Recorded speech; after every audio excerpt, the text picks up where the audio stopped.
everyone. Today is Wednesday, February 18th. Welcome to eMarketer's weekly retail show, Reimagining Retail, an eMarketer podcast.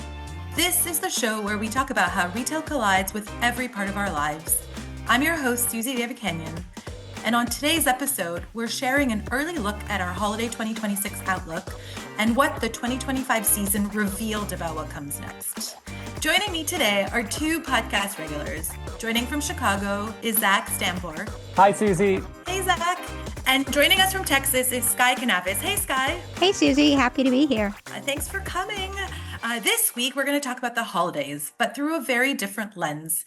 It's mid-February, which is actually when the full picture of the season comes into focus. Returns are in, brands are sharing how the holidays really performed on investor calls, and before we know it, we're going to start planning for the next cycle. As we wrap our 2026 forecast, we're using the 25 holiday season as a signal, not a scorecard, looking at how gift giving continues to take shape, how channels like social and AI are influencing decisions in moments of high intent, and what retailers should be thinking about in 2026 to win the holiday season. So before we dig into the holidays for 2026, you guys tell me, did you return a holiday gift this year? And if yes, what was it? Zach, I see you're leaning in. Yes, of course I did. My kids took up skiing this winter, and so that required us to buy a whole lot of stuff, ski helmets and goggles and gloves and all that other stuff.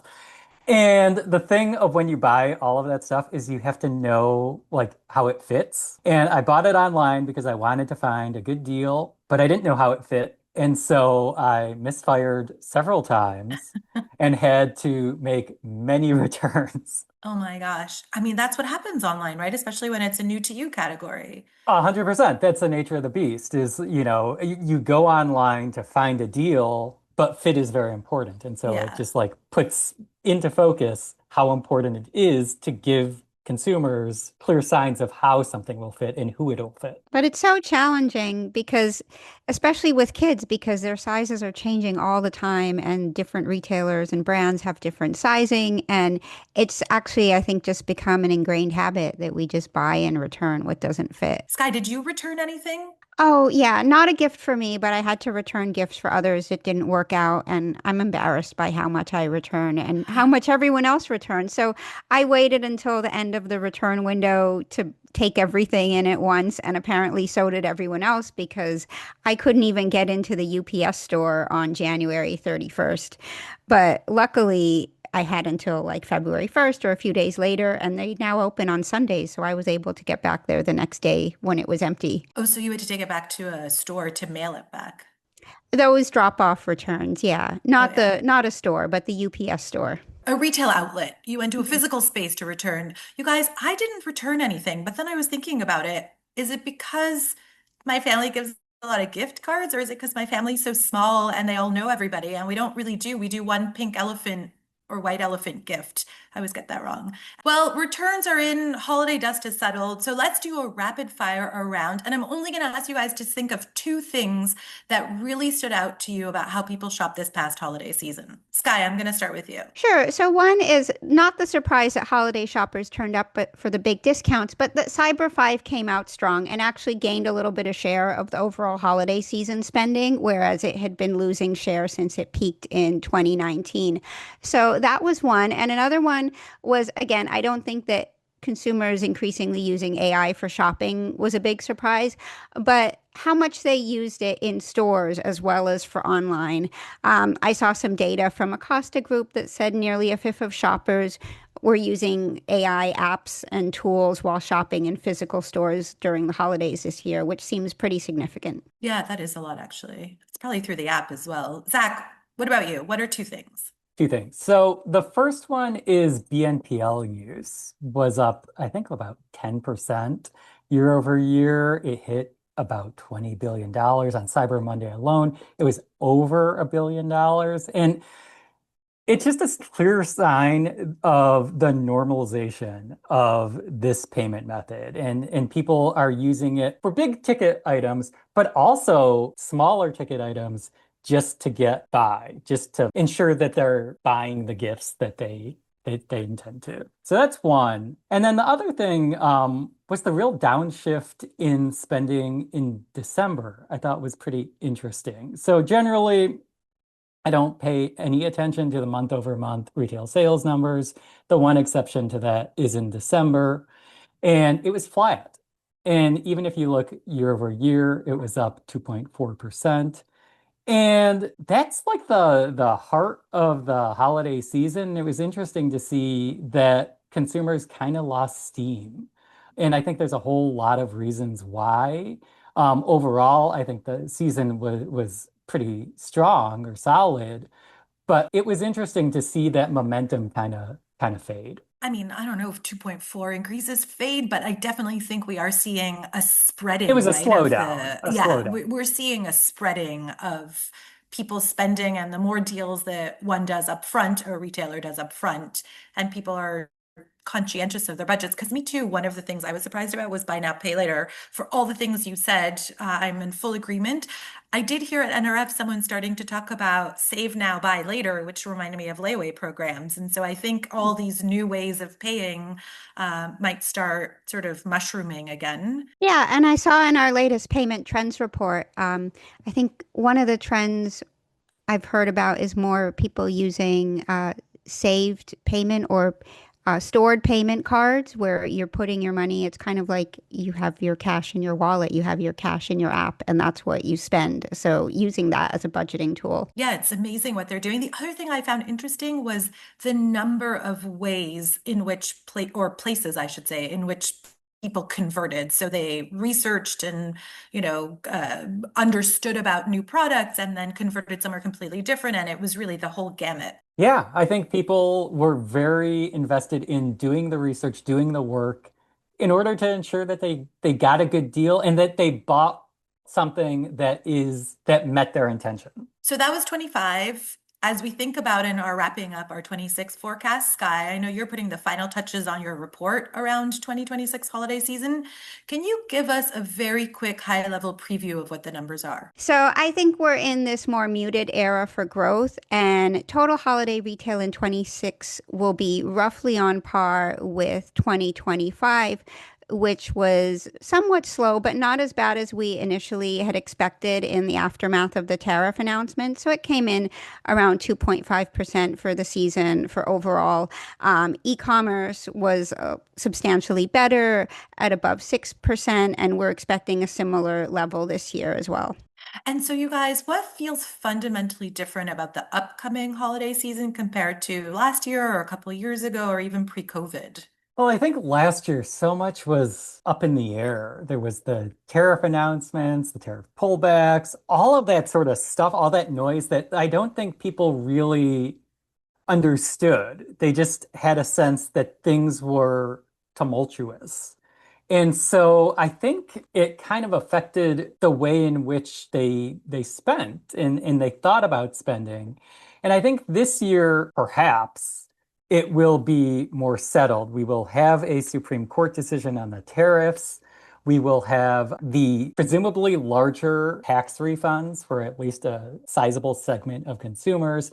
And so things will likely be just a little bit less uncertain. I think for retailers, a big challenge and brands is just managing the shifts in channels, both for commerce and for marketing, because there's so much more complexity now, not just in online, but in physical as well, and connecting the two. So now we see, even a couple of years ago, I think department stores were much bigger than they were now. And now the department store footprints are shrinking, and the growth in physical is coming from like off price and clubs and even pop ups and more standout kind of store experiences.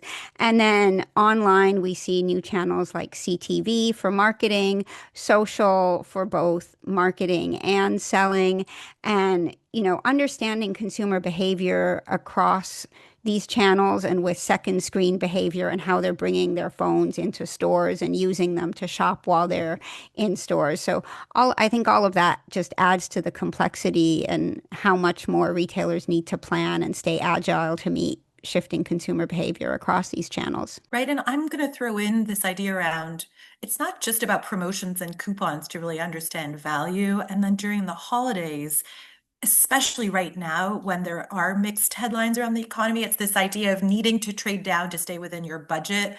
But then there's also this tension about giving the right gift. And you guys talked about it up front around your returns, right? And there were so many returns that happened.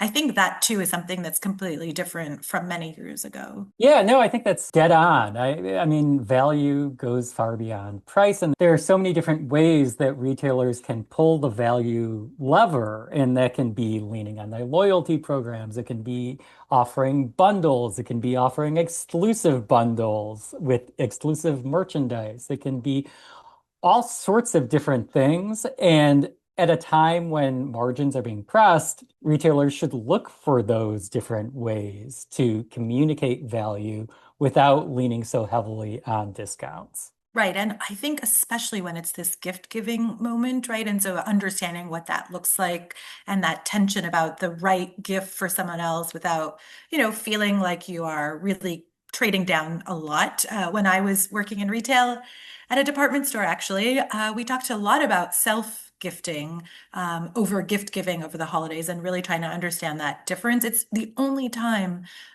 in the retail calendar where you're really trying to find the perfect gift for someone else and you're probably sneaking in a couple of things into the cart for yourself. And this is a moment, I think, another differentiation for 26 and beyond, where AI is really everywhere. And we have data and we have personalization, and everyone is thinking about how do you scale personalization.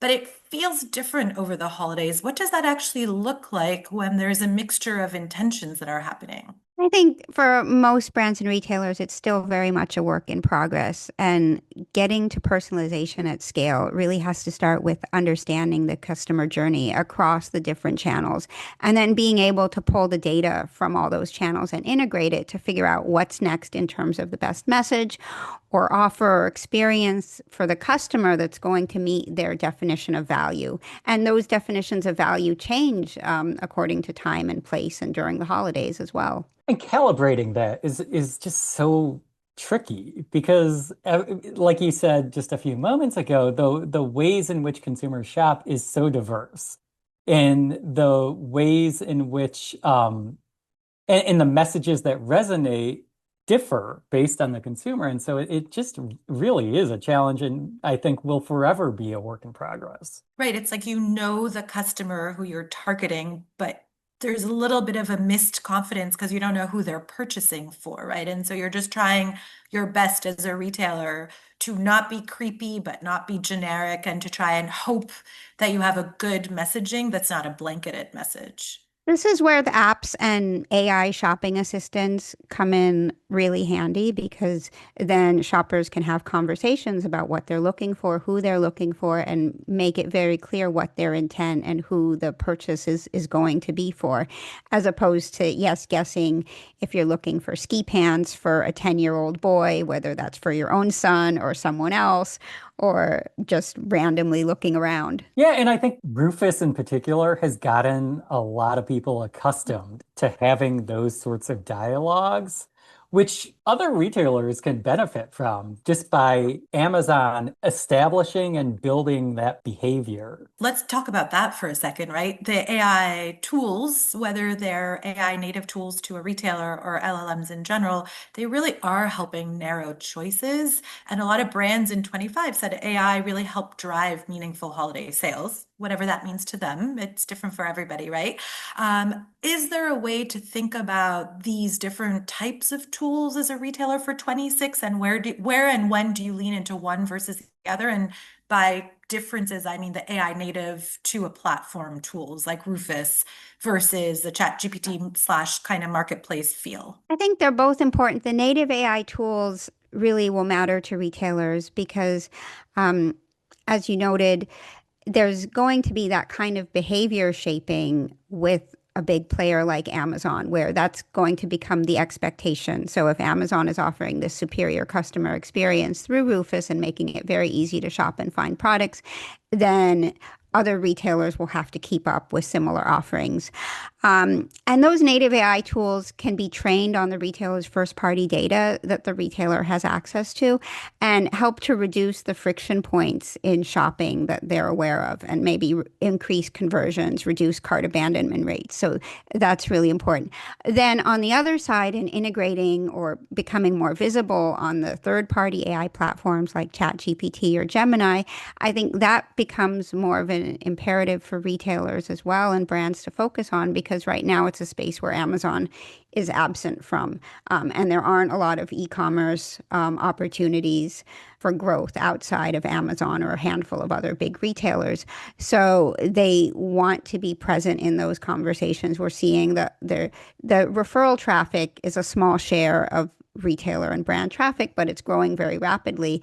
And that AI referral traffic is reportedly converting a lot better. Maybe because those shoppers have already done a lot of their research and consideration before getting to the retailer via an AI platform. The only thing I would add, because I think Sky put it Nailed very it. well, yeah, I think she really did, is that, now is the time to test, learn, and iterate because, like Sky said, Amazon isn't there. So you have an opportunity to make headway and start building a channel that you likely won't have in a year or two because Amazon is not going to be absent over the long term. Right. And it's a great point to test and learn now because there are so many much, much, much smaller volume gift giving holidays coming up, right? We just passed Valentine's Day. There will be plenty more that are universal, sort of, if you will. Great time for retailers to learn. And the more retailers roll this out, the more normalized it'll be. But at the same time, like you both pointed out, people are shopping across all different channels and all different tools, and LLMs can send you to social, right? And so we can't talk about the holidays without talking about social, whether it's TikTok Shop that did phenomenally well in 2025. And you can't be in the game if you're not on social, where the lines between inspiration and finding the perfect gift sort of mixed together, especially when you think about creators, and then you can find gifts to give with confidence. What stood out to you both the most when it came to TikTok Shop for 25, and how should retailers be leaning into that for 26? So I think one is the increasing presence of large and established brands on TikTok Shop. I think as 2025 progressed and the threat of TikTok being banned in the US faded, some of the retailers or brands that had been waiting out and holding out finally seized on the holiday opportunity because there's just so much attention on TikTok as a platform for discovery and now for the full funnel commerce as we get into the holidays. So we saw some really creative campaigns and activations as well, moving more into live streaming, which has been kind of a very slow burn in the US, but with TikTok Shop is gaining more traction. Like Kim Kardashian Skims, she did a live stream to promote that brand that was very like highly produced. So I think now that TikTok has a new ownership structure in the US and is definitely here to stay, that we'll see even more interest in the platform. And it seems like TikToks, I mean, we're not really hearing about it as much anymore. Made me buy it. Remember that tagline, TikTok made me buy it, which is like the as seen on TV tagline Mhm. from when I was growing up. It feels like that also gave a lot of trust to some of these creators and some of these products and gives you sort of, if you think back to the holidays, it's a gift giving occasion and you're trying to minimize tension. And so perhaps this also helps with building trust and confidence in the product. I think it's trust, confidence, and also just like building the habit, building the behavior of like looking to TikTok as a place to get inspiration and make the purchase. It's just these things take time to establish themselves as a habit, and I think it is so clear that that happened last year. I mean, the numbers were crazy. During the 4 days from Black Friday to Cyber Monday, US GMV on TikTok Shop was $500 million. That's a crazy number. But the other thing that I thought was equally crazy was that there was a 50% increase in buyers. And so it's just, there are so many more people looking to the platform or in purchasing on the platform than there were just a year earlier. And that's only going to grow. Right. Yeah, because it's still a very new platform. This was only its third holiday season and really only its second, I would say, because the first one, it had just launched a few months earlier. And still in terms of market share, like that's the thing, right? Yes, of course, Amazon has the giant market share. Walmart, together, they make up I don't know, is it 60 something percent right now? Overall, not during the holidays. This is where all the brands can really shine, especially during the holidays, where Amazon's not always the number one place people go for gift giving. And TikTok Shop is really gaining momentum. As we think about 2026, I want us to zoom out and I want you to each give me one big thing, hopefully something new that we haven't really talked about, or lean into something we've already talked about around winning the holidays. What does that actually mean for 2026? What should a brand be doing to lean into and win the holidays? Sky, you look like you're ready to go. So I'm thinking about all of these new AI partnerships and announcements that came out kind of like back to back during this holiday season and even spilling over into the new year with Google's announcement of its Universal Commerce Protocol and all the partners that it's got on board with it. All of this is so nascent, but we expect it to be a little more mature by the time we get to the holiday season. And there will be some, winners and losers and a bit of a shakeout within the AI commerce space. So I think that's one that brands and retailers really have to pay attention to is what are their best opportunities within this new commerce channel? Is it going to be Google? Is it going to be ChatGPT? I think there will be some glitches along the way. And then looking at how the shopping experience evolves within the big retailer apps. With Amazon's heavy investment in Rufus, how much of Amazon shopping is going to shift from the search bar to Rufus conversations? And it's part of a broader behavioral change from search to conversation that's also taking place in Google. So lean into AI. Absolutely. Really important. Yeah. What about you, Zach? So I have been thinking a lot about physical. Omni-channel retailers can use their advantages over the holidays in several different ways. There's just the pure omni-channel pieces. So they can offer last-minute shopping, pickup, the easy exchanges, same-day inventory visibility, those like nuts and bolts, but also the experience of the store, like differentiating what they offer by just providing something different and distinct from other retailers out there and using that to their advantage, which I feel like some retailers do well, but a lot of retailers just miss the mark there and don't seize on that opportunity. I mean, I'm a firm believer in the store. It's 80% of sales. I'm wholeheartedly with you. I'm just throwing in one more thing, which is kind of, you touched on it, but I would say as everybody, and as we fully believe everybody is everywhere from the consumer lens, they're expecting a holistic experience, but don't forget about all that operational back end stuff, right? Like people buy online, they want to pick up in store. All of that is not necessarily a shiny penny for 2026. But it's critical. Otherwise, you start to erode trust and then people will go to another brand. Absolutely. That's all the time we have for today. I feel like we could keep talking about this and we'll have to put in another episode around returns. Thank you, Sky. Thanks, Suzy. And thank you, Zach. Yeah, thanks for having me. And thanks to our listeners and to our team that edits the podcast. Please leave a rating or review and remember to subscribe. I'll see you for more Reimagining Retail next Wednesday. And on Friday, join Marcus for another episode of Behind the Numbers, an eMarketer podcast.